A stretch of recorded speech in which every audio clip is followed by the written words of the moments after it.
Chapter 8 in our series English Thought and Culture. This is the second lecture in a series of 2 about the 18th and 19th century novel.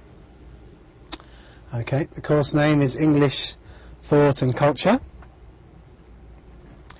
and today's lecture is called Charles Dickens and Victorian London, and the novel we're looking at is called A Tale of Two Cities. Okay, again, the English Thought and Culture, and my name, Jay Corgan. So, before we start this lecture, let us think about a few things. So, by the middle of the 19th century, Britain was the major, undisputed world power. Now, I've said this many times, but by the 19th century, probably between a quarter and a third of the world's land surface and population was ruled from Britain. This was the British Empire. So London, its capital, was by this time the largest in terms of physical size, population, and greatest city on the planet. You know, London was the greatest city in England and Britain, but in terms of the economic system, in terms of the culture, in terms of political power, it was the greatest city in the world in the 19th century. When we talk about time, we talk about Greenwich Mean Time. Greenwich is a suburb or an area in the east of London. So it was the centre of the world in a lot of ways. Again, that's London. Now, also you have to remember that the French Revolution of 1789 was an event that shocked Europe. You know, it was the French Revolution started off as a rising up against tyranny, the oppression of the upper classes, but it turned very nasty. A lot of people were killed. It became a really sort of bloody time in history. You know, a lot of people were killed, and it was an event that shocked Europe and showed the gap between English culture or British culture and French culture. Now this is very, very, very important. We showed how the way of British thought was towards stability, was towards moderation, but like French and German thought, especially French thought, tended to be more extreme and revolutionary, in a way that the fruit of this, the result of this, was in Britain you had stability and prosperity, but in France you had revolution and destruction. Ultimately, it was it wasn't a positive thing for French society, the French Revolution. Now we have another one of these ages or eras. Now we're talking about the Victorian era. Victorian era or age was named after Queen Victoria, who reigned from 1837 to 1901. So that was 64 years. It was a very long reign. And obviously she reigned over probably the most prosperous time or most successful time in British history. So when we talk of the Victorian era of Britain or the British Empire, we talk with some pride. This was when Britain ruled the world. Okay? Her rule is often seen as the golden age for Britain and the British Empire, and she is seen as one of Britain's greatest monarchs.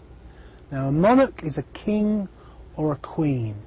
And Victoria is always seen as one of the great sort of monarchs that Britain has ever had. If you go to London, you'll find Victoria Station. You'll find the Victoria and Albert Museum. You'll find the Victoria Memorial. If you go to India, you'll see statues of Queen Victoria and Victoria memorials. But the other side of Victorian England, Britain, but England especially, was because of the effect of population growth, it was a time of great difficulty for the poor, especially the poor of the cities. So that's a very, very important sort of point there. So Victorian London was a centre of a great empire, and so there were many rich people in the city. So, you know, this was a city of great wealth. The Bank of England was there. All the wealth of empire was pouring into this city. So there was just wealth beyond imagination in this city. But also in this period, because of especially the medical advances of the Industrial Revolution, population started to rise, we say exponentially. It rose very quickly, you know. England's population in the period of Queen Victoria's reign, in 64 years, grew from 17 to 31 million. So that's a vast population growth. And the effect of this was overcrowding, especially in London. So you had all these new people, all these new children. Normally people would have 15 children and 10 of them would die in the 16th or 17th century. But now they'd have 15 children and maybe one of them would die. So suddenly these poor families would have so many more mouths to feed. So the poor areas of Victorian London became famous for their poverty, social problems and crime. Now they say that there were, sometimes you have areas of a city or a country that are totally dominated by criminal culture. Some place like Sicily, famous for the mafia, or different places like this. And they always say Victorian London, areas of Victorian London were totally dominated by criminal culture in this time. Okay, so Charles Dickens was born in 1812 and died in 1870. And so he was obviously very important for Victorian. He was right in the centre of Victorian culture. He was an English novelist. He's probably the most famous English novelist there is. He created some of the world's most memorable fiction characters. Have you ever heard of, for instance, Oliver Twist, the young boy who goes, "Please, sir, can I have some more?" You might have seen that on a film or a play. Oliver Twist and Scrooge. Scrooge, this real miser, this man who kept all his money, who was visited by all these ghosts, who showed him his life in the past, his life in the present, and his life in the future. You know, and it causes him to change his ways. So, like, and in Oliver Twist, there's a character called Fagin, who's very famous. A character called the Artful Dodger, and a lot of these characters are now just very important things in British culture, important images. So he's generally regarded as the greatest novelist of the Victorian period, and his name is used to describe the period. You know, we talk of Dickensian England, we talk of Dickensian London, this very poor, this very sort of, because he wrote a lot about the poor. He wrote a lot about the underclass of society, and he wrote about it in very graphic, you know, with very, very graphic terms, with very amazing descriptions. So or we talk of a Dickensian scene. This is a word we use in English. If we talk of a Dickensian scene, it's a scene of great poverty. It's a scene of great crime. It's a scene of underclass life. And we named it after Dickens. So to describe a situation of great poverty. Now, he was famous for his powerful descriptions. He uses very powerful words to describe things. He's been criticised for that his characters, though famous, are not particularly well-rounded people. They tend to be more like images, caricatures, you know. But his descriptions are incredible. You know, sometimes you'll read his descriptions of a foggy morning, a misty morning in London, and it's like you're there. Very, very powerful writer. And some of his famous novels include A Christmas Carol, which has the character of Scrooge, Oliver Twist, obviously has the character of Oliver Twist, and the Artful Dodger, and Fagin, and Great Expectations, a real classic, a real well-loved classic. Okay. Now, Charles Dickens himself was an interesting character. He was actually from a poor background. It was interesting. He became a very great novelist, but he was from a poor background, and he had to work in a factory as a child because his father went to prison because he owed people money. So often what would happen, if you owed money, you would be placed in prison. A debtor, it was called a debtor's prison, someone who owed debts, owed people money. Now, everything you had would be taken from you, but obviously, if you didn't have anything, you could just, your children could be seized, and they would have to work as child labourers to pay off your debt. And Charles Dickens went through this experience. And so a lot of his writing about the poor and about people in really desperate situations carries a power because he'd been there. He knew about it. He was a social critic. You know, he was challenging how the society of the time. He was challenging how the poor lived. He was challenging, you know, a lot of the social problems of the time. And he was trying to show people this is how difficult life is for the poor.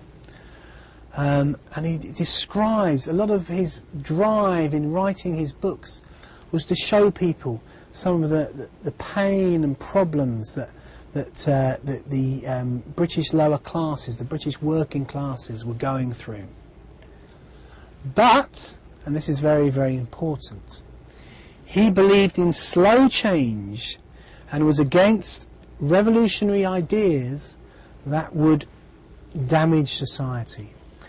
Now, this is why Dickens is always very much an English writer, because, as we say, the way of the English is the path of stability, the path of moderation. Mainly the English are against revolution, and so you know, he didn't want to see a revolution like in France, but he wanted to point out to the rich people, to the ruling people, that things were difficult for the poor and they needed to be changed. He wrote a book called A Tale of Two Cities, you know, and he wrote it in 1859. It's a novel set in London and Paris before and during the French Revolution. So it's not set in the Victorian age, but it's talking about things in the Victorian age. It has sold over 200 million copies. You know, this is worldwide. It's probably been translated into probably most languages in the world. 200 million copies is an awful lot of books. It is one of the most famous fictional works in history. It's one of, you know, it's a classic novel, you know.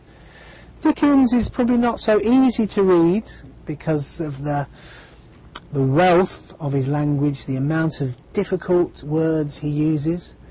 But if you feel confident with a dictionary or Google Translate, try to even just start some of his novels, because they're wonderful, powerful writing. So, The Tale of Two Cities talks about the brutality and violence of France before the Revolution. So, the beginning, it's talking about how terrible life was for the poor, especially the rural poor in France. And it was saying about how the aristocracy, you know, the rural, the countryside, ruling classes treated the poor of the countryside so terribly, and in such a violent way. But later on it talks about how the revolutionaries are when they take power, and it basically shows that they're just as violent, in fact maybe more violent. So though Dickens very cleverly shows the injustice, the social injustice of both French and British society, the book's message is that revolution isn't a good thing. Because it's also showing, and you know, the English in this Tale of Two Cities, this comparison between these two cultures, it's saying still there's real problems in England as well, but it's also saying but the way is not revolution. Okay. Now this is a long book and a very wonderful book. And there's so many rich things that we could look at in terms of quotes from the novel. But let's focus on some key parts of the novel. Let's look at the first sentence. Classic Dickens. It was the best of times. This is talking about the 1780s, the time before the French Revolution. It was the worst of times. It was the age of wisdom. It was the age of foolishness. It was the epoch of belief. It was the epoch of incredulity. It was the season of light. It was the season of darkness. It was the spring of hope. It was the winter of despair. Now, this is a novel, but it started in a very poetic way. And when we look at the book, The Tale of Two Cities, it's a book of comparison. It's a book of different images, light and dark, London and Paris, Britain and France, you know, the rich and the poor. It's all, the whole structure of the novel is about comparisons, it's about opposites. So this first sentence sets that theme. It was the best of times. It was the worst of times. So for some people it was the best of times. For some people it was the worst of times. It was the age of wisdom. It was the age of foolishness. So it was mixed. You see, Dickens was very clever. He didn't look at just one person or one aspect, one class in society. He was wonderful for telling a story of what was going on in many different classes, many different social situations at the same time. So, in some cases, in France or in Britain, it was the age of wisdom. In other places, it was the age of foolishness. It was the epoch. Epoch means age or era, period of time. Epoch of belief in positivity, in hope. But it was also the epoch of incredulity. Incredulity is like when you don't believe. You know, think, no, that's not right. That's incredulity, you know. So some people had hope, others didn't have hope, you know. It was the season of light. It was the season of darkness. So that's very, very important in this novel, that the opposition or the comparison between light and darkness. Often certain characters will have light around them. He'll describe them being in a very well-lit rooms, or well-lit in the morning sunset or something, while other characters are constantly in darkness. You know, so it was a season of light, it was the season of darkness. Very, very important, setting the theme of the book. It was a spring of hope, it was the winter of despair. So spring, as we know in the UK, comes with a lot of hope, with a sense that summer is coming, the winter is over. But the winter is like, oh, winter has come. So it's a time of despair. So it was hope, spring of hope for some, but despair for others, you know. And it's very much about some characters having hope, some characters having despair. Again, like we saw with Jane Austen, a lot of Charles Dickens' opinions come out in the novel. He says there is prodigious strength in sorrow and despair. So prodigious strength in sorrow and despair. What do you think that means? Basically, there is an incredible power released in those that their life is about sorrow and despair. They learn to survive. They learn to become strong. You know, and this prodigious strength, you know, was it used in France, became the power which drove the revolution. These people that had sorrow and despair all the time became strong and managed to overthrow the French government of the time. But again, was that a good thing? But obviously Dickens himself had gone through sorrow and despair and become strong. So again, that's his observation of his life. Now, a very, very important theme in this book, there is a character called Sidney Carton, and he sacrifices his life to save Charles Darnay. Now, Charles Darnay lives in London, but is originally a French aristocrat, you know.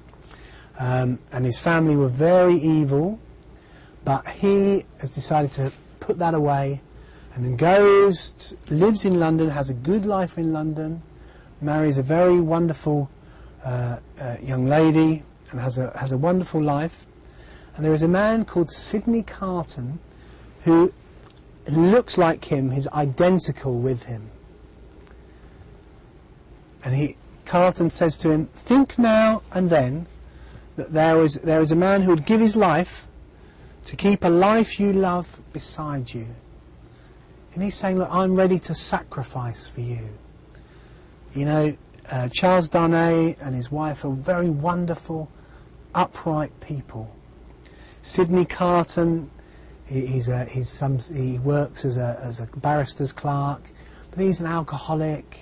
He's a man that's had a difficult life, and his life is going nowhere. But he desires to sacrifice himself for this wonderful family. Charles Darnay and his wife, that are always surrounded by light.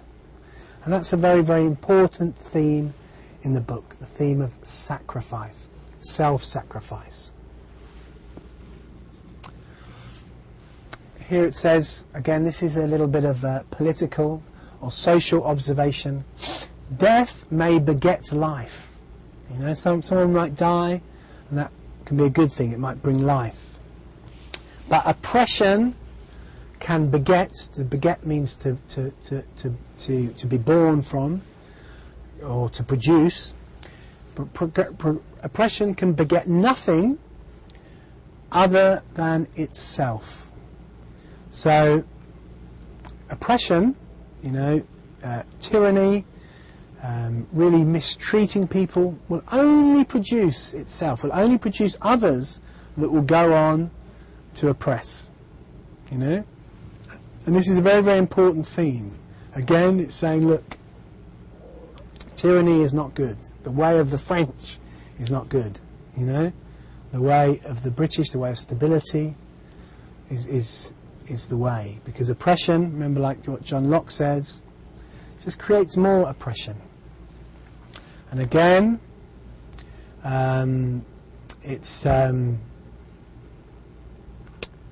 again, we have another line that shows Dickens' attitude to the French Revolution. This is the cry of the French Revolution, the slogan: liberty, freedom, equality, and fraternity. So liberty, equality, and fraternity. So freedom, people being free; equality, people being equal; and fraternity, brotherly love; or death. The last, much the easiest to bestow, O guillotine. Now, I don't know if you know the guillotine. The guillotine was like an axe that would come down like this and chop people's heads. And the guillotine was used enormously in the French Revolution. Started in 1789, but from 1791, 1792, became more and more violent, and often daily there would be 50 to 100 people killed by the guillotine. So, liberty, equality, fraternity, or death. The last, much the easiest to bestow, to give, O guillotine. So he's addressing this guillotine. They used to call her Madame Guillotine. It was like she became like this human thing, the guillotine, and basically he's saying, look, all these wonderful words are great, but the reality of the French Revolution is death, people being killed, and again, that's an example of his attitude, Dickens' attitude to the French Revolution, and the British attitude at the time to the French Revolution. Now, this is the last passage, or the last sentence in the last words of Sidney Carton. Now, the last scene in A Tale of Two Cities is Sidney Carton going to the guillotine, going to be killed in the place of Charles Darnay.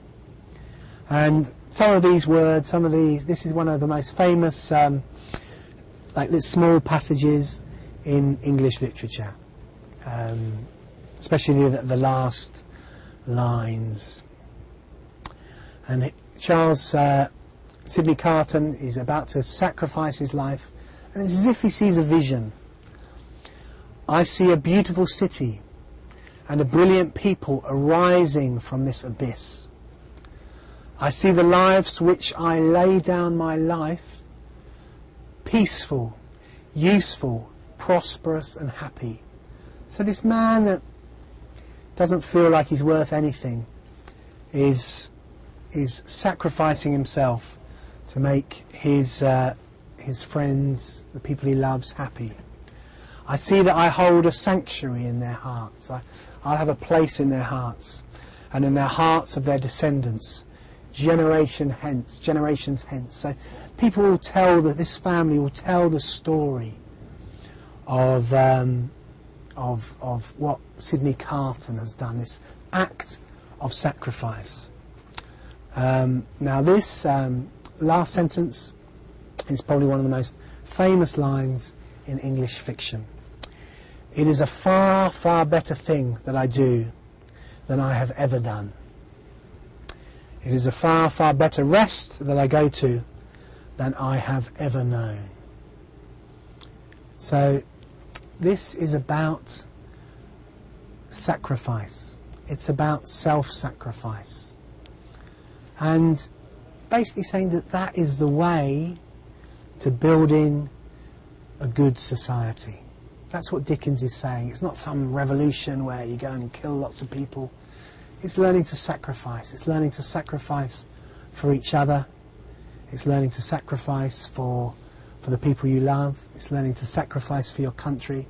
That's a very, very important idea in English and British culture, the idea of sacrifice. And this novel, The Tale of Two Cities, it's the central idea, the idea of sacrifice. Okay, so here we come to your fourth assignment, and we have some various questions. So, first question, the rules of how people should behave in a social situation are, you've got three options. Number two, the Georgian era was named after the what of the time. Number three, the main male character in Pride and Prejudice is Mr. And you've got three options. Charles Dickens was the greatest what of the Victorian age. And Sidney Carton's death at the end of A Tale of Two Cities is an example of, again you've got three options. Now, we've talked about two great novels here. A Tale of Two Cities and Pride and Prejudice. Now, they're not easy novels. Depending on your level of English, if you can read these novels, or even in a slightly sort of simplified version, please read them, because they are wonderful. But if you don't feel able to do that, there are some very good television and film versions of these novels. So I really recommend you read them and just seek to understand them, because they'll give you an awful lot of understanding of the way the British see themselves and the way the British understand themselves. Okay, well that's the end, and we have a discussion question, and the discussion question is all about why do you think Charles Dickens wrote so much about the situation of the English, or especially the London poor? Why do you think that was? Knowing what you know about him, what I've said about him, why do you think he wanted to write so much about the poor? Okay, well thank you very much. That's the end of Lecture 8.